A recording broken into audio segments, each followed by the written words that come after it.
Yo, what up? Welcome to another episode of the Oakland Warriors podcast. I'm Patrick, flying solo. So, the Warriors played one of the longest games of my life. They beat the Sacramento Kings in game 3 at Chase Center, 114-97, in a game that they 100% absolutely had to have. Now, I say it is the longest 3.5 quarters of my life because there was so much riding on this game, just plain and simple, not just going down 0-3. It was, Draymond being out, Gary Payton, a late scratch in this game. It meant that a whole world of change was going to happen to this Warriors team if they lost this game.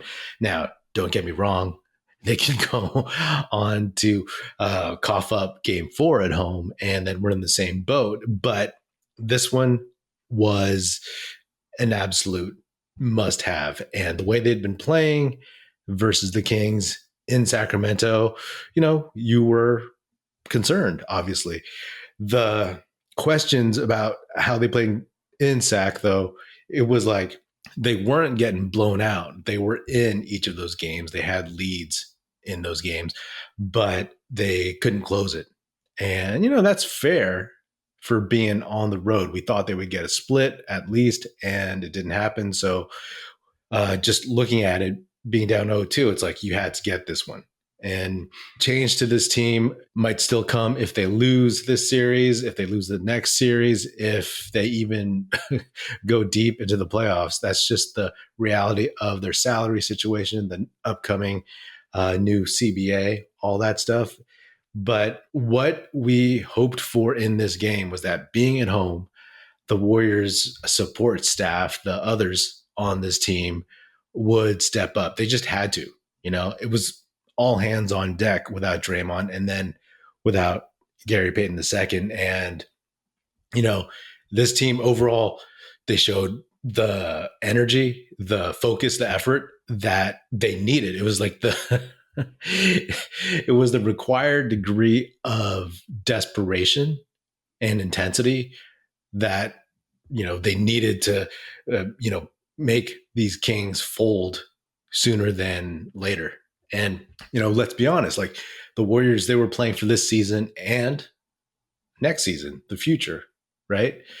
But they showed up and every single person contributed. Not everybody had a great game, but the energy on both ends of the court, it was impressive. It was beautiful to see. And that was the playoff basketball that we needed. First and foremost, got to give props to both Steph and Kevon Looney. Steph, 37 minutes, 12 for 25, 6 for 12 from the field, 6 for 6 from the line, 6 boards, 3 assists, 2 steals, 36 points plus 24. Kevon Looney, 31 minutes, 2 for 6 only, 20 boards. Yeah, 9 offensive boards, 9 assists, 1 steal, 4 points plus 21. Now, when Draymond was suspended, it was like, whoa, okay. The Kings aren't a huge team, but they'd been having trouble with Sabonis, obviously our favorite guy. But it was a question of, could Kevon Looney compete? Could he play longer minutes? Could he stay out of foul trouble? Dude only had 1 foul, so good on him, and also, thank you, refs.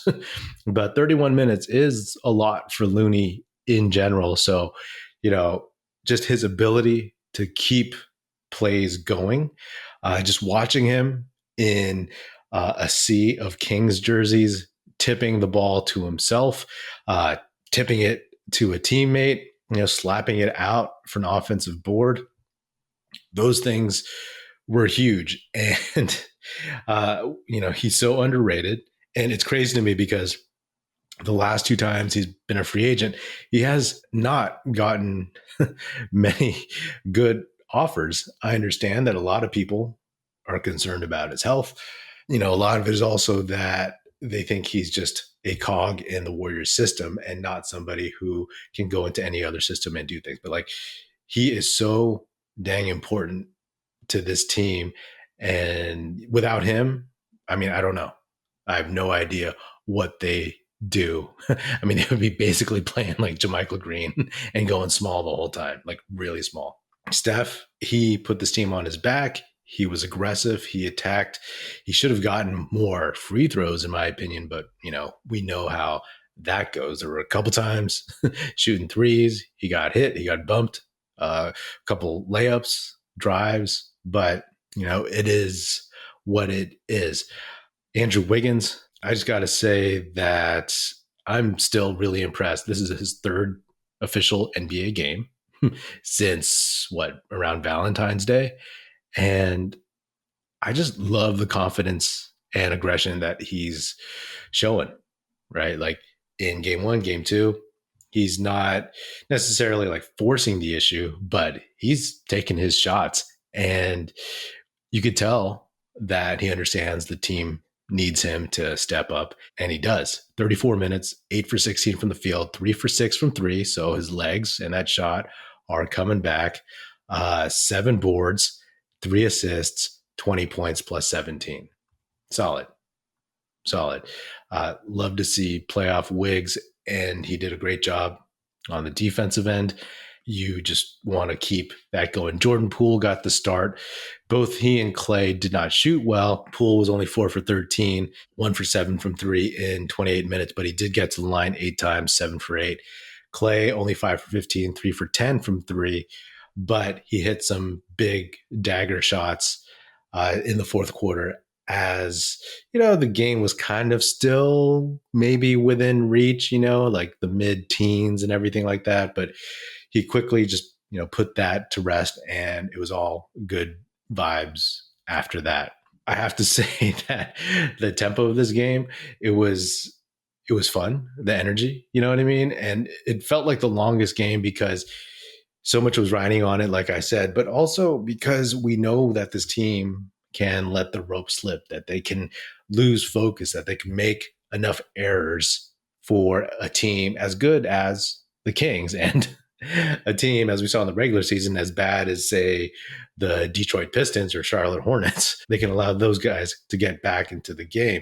And the Warriors, they had, a 12-point lead at half. And then, the Kings trimmed it down to like 8. And it's like, okay, like tighten back up, because this is kind of a pattern that we've seen throughout the season. So that's why you're like always tense, right? Again, we know what this team can be when they execute with this kind of focus and intensity, but we also know what they can be when they let the foot off the gas or just start mentally staring off into no man's land, you know what I mean, and getting distracted. So good on them. And the stakes are just as high next game with Draymond and Gary Payton II back.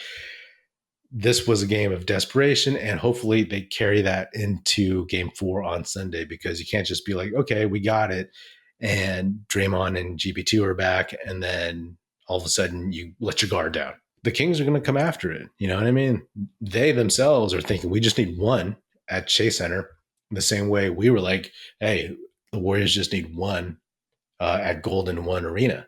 So this is a good, satisfying victory. It was a glimpse into a lot of things. It was a glimpse into what this Warriors team, how they can play when they're just completely on.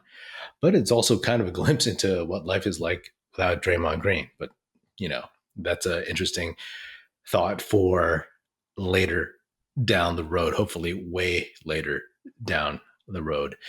The refs, they did the Warriors a solid at the beginning of this one. I'll be honest, if people are ever going to complain about refs, it's like, hey, the refs got the Warriors into the bonus pretty early in the first quarter. And, the Warriors, they tried driving a little bit, but then they also settled for a bunch of threes, and they were not shooting well. They were actually shooting really terribly. They shot like 16 threes. They were still in the 30% range, but like the Kings, they actually shot way worse from three. So at the end of the day, the Warriors shot 16 of 50. Again, they hit 53s, or they shot 53s, 32%, but the Kings only shot 23% on 11 of 47. The fouls, the Warriors, 19 fouls, the Kings, 22. Turnovers, only 11 versus 15. Now, 11 is a very, very, very good number of turnovers for any team, especially the Warriors. I used to talk about last season, last playoffs, like keep it under 12. And they did that here.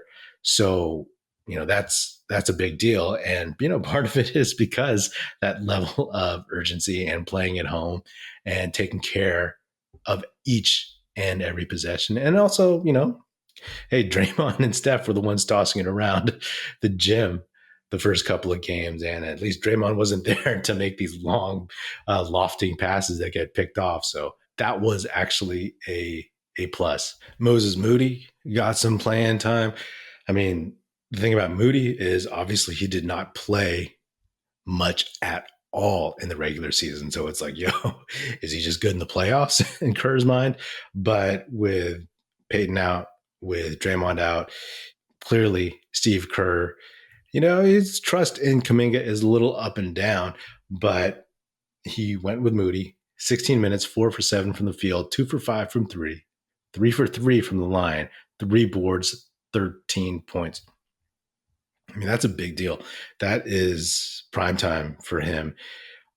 Always appreciated that people said, and it's clearly the case, that he was always prepared, waiting for his number to get called, always ready to get into a game, ultimate professional, at 20 years old. And his length and his energy and him battling for rebounds. And on defense, he didn't look too bad.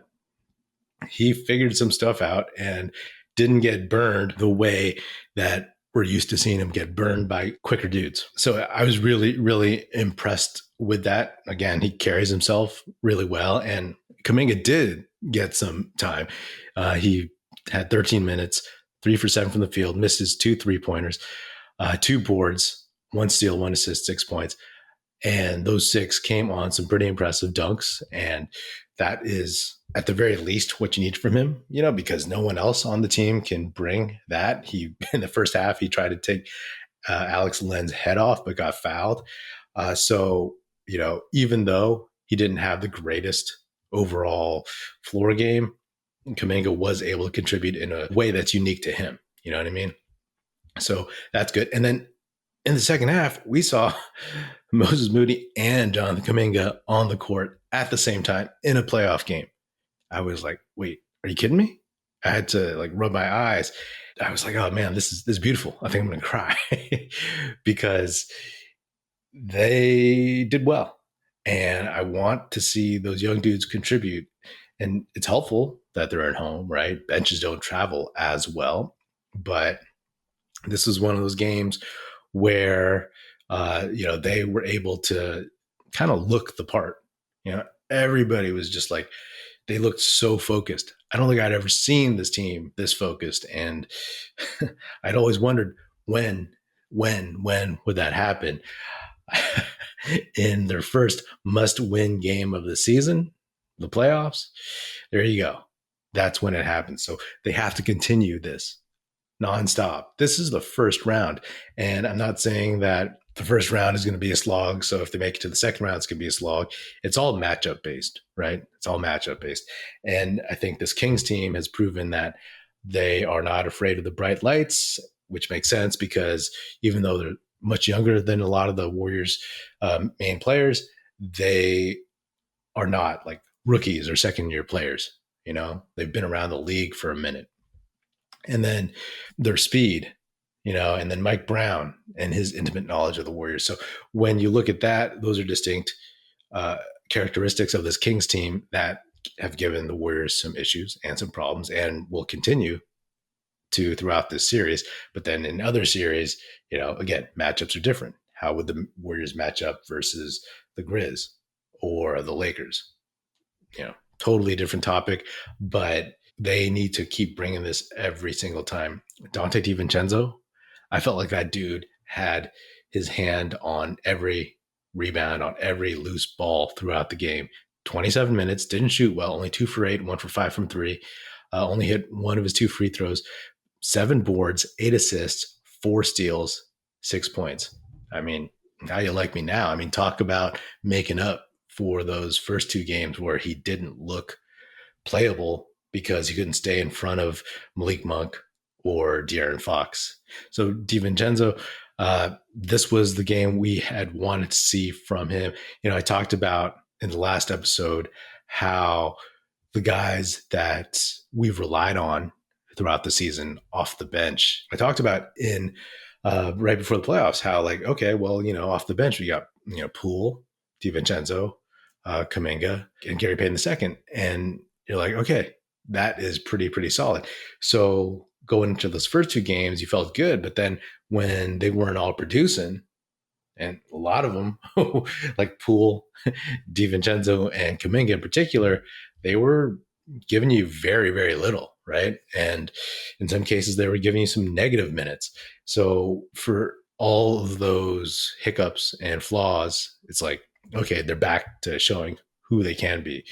Again, they have to be able to close out these games at home and then steal one in Sacramento. And it's crazy to me to wonder if they can do that, but I think they can, but they just have to be able to prove it. It would have done a lot for their confidence to have stolen one in Sacramento, because now it's just like in your heads, like, oh man, we still can't win a road game that we really need. But, hopefully after this game, hopefully after a good game 4 win, fingers crossed, that they will have the confidence to go to Sacramento and pull one out. So this series, with every game, the dynamic and the expectations change, right? So like down 0-2, okay, Warriors are in a very bad spot. The Warriors get one. It's like, okay, this series is, on par. And you get Draymond and GP2 back. You have this energy. You found this focus. So you should be able, knock on wood, to get game 4. But again, this is a Warriors team that has been very Jekyll and Hyde. They will show you that they've turned the corner and then all of a sudden, drop a stinker. I'm hoping that is not the case. I mean, it better not be the case, because, maybe this level of intensity that they've shown in this game, in game 3, that's a new level for them this year, right? So maybe they found something. Maybe, defensively, I appreciate that everybody was just fighting. That attention to detail on the defensive end and that effort, I mean, they got to be able to package that and take it on the road consistently. So, this is what overall we really want to see. The rebound battle, the Warriors had 59 boards versus 53 for the Kings. And maybe most importantly, or more importantly, they had 18 offensive rebounds and only 13 for the Kings. And the Kings, offensive rebounds, that was what was hurting the Warriors, especially in game 2. The Warriors showed me something in this one, but, until they can string a couple of these together, it's like, great, you ride the high of this one, but, you got to get back to work and put in the work and come out fighting, because again, the Kings are going to be like, okay, we just need one. If we get one in Chase Center, then the series is over effectively, right? Because then the Warriors are down 1-3 and going back to Sacramento. But I do have to say that, hey, Domantas Sabonis, man, for a chest contusion that forced you to get an x-ray and to force your status for the game to be questionable, then wow, you're a minor medical miracle. As expected, the Kings bench did not play as well as they did at home. Malik Monk only 1 for 9, 0 for 4 from 3, 2 for 2 from the line, only 4 points. That is big, right?